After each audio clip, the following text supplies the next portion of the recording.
ever have one of those feelings that something just ain't right? I've lived in this building for almost 5 years now. It's an old red brick structure just off I-95 in New Haven, Connecticut. Cheap rent, noisy neighbors, and the faint smell of something burning that never quite goes away. Nothing fancy, but it's home. About 6 months ago, the lady in 3B passed away. Miss Kearney, quiet type, kept to herself, maybe in her late 60s. We'd nod in the hallway sometimes, but that was it. No friends, no family that I ever saw. When she died, they said it was natural causes. But the weird thing is, no one found her for over 2 weeks. The landlord, Mr. Garland, was the one who finally went in. Said the smell was unbearable. I remember him dragging out bags of stuff late into the night. Didn't call the cleaning crew or nothing. Just handled it himself, which was odd. After that, the unit sat empty for a while. Then, last month, someone moved in. I never saw the new tenant arrive. No moving truck, no footsteps in the hallway. Just one day the door was shut, lights were on, and someone was clearly in there. I figured, hey, whatever, none of my business. But that's when the noises started. Every night, around 2 or 3 a.m., I'd hear something coming from 3B.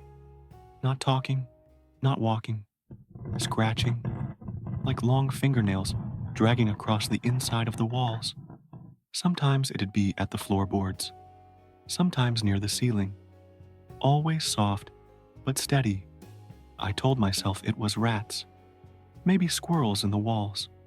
Old buildings make noise, right? But then I saw it. One night, I'm up late, watching some true crime show, trying to pass the time before work. I hear the scratching again.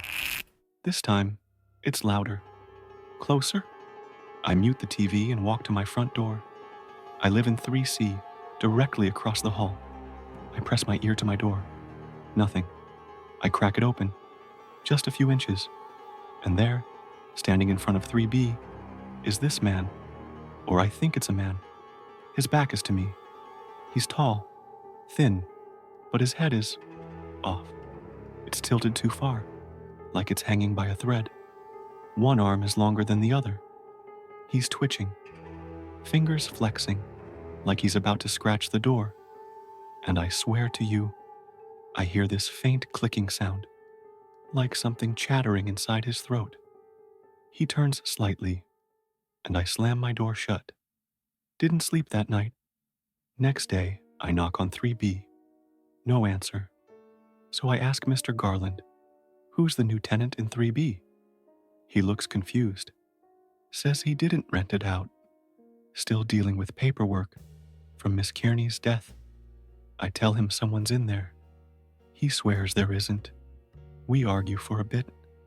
Then he grabs the master key and follows me up. I'm feeling sick as we approach the door, but he unlocks it, opens it wide. It's empty, totally vacant. No furniture, no lights, dust everywhere. Even smells stale, like no one's breathed in there for weeks.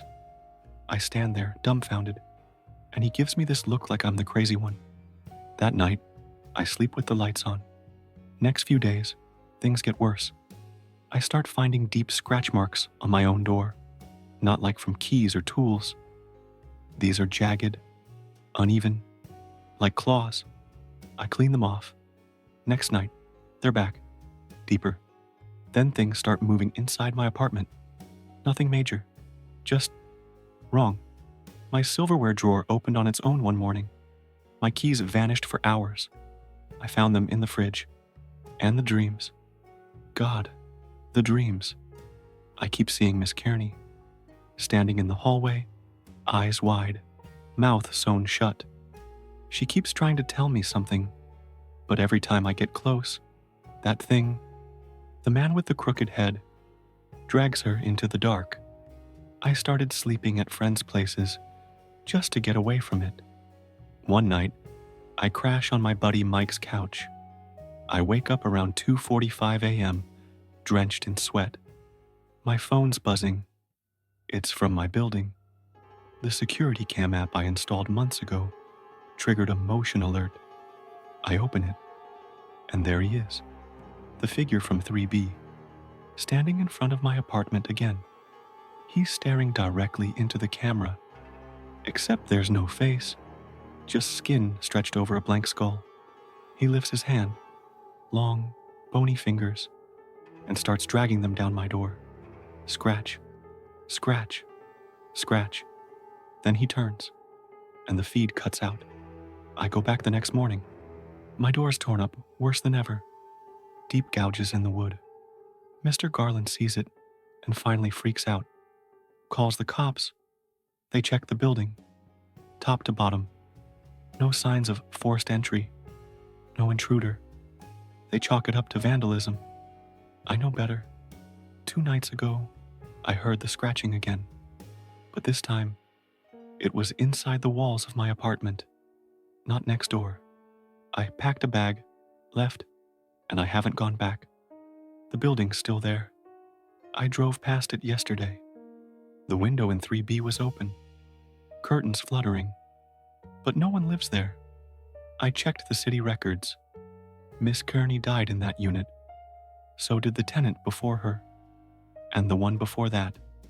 3 deaths, all in 3B. No cause ever officially listed.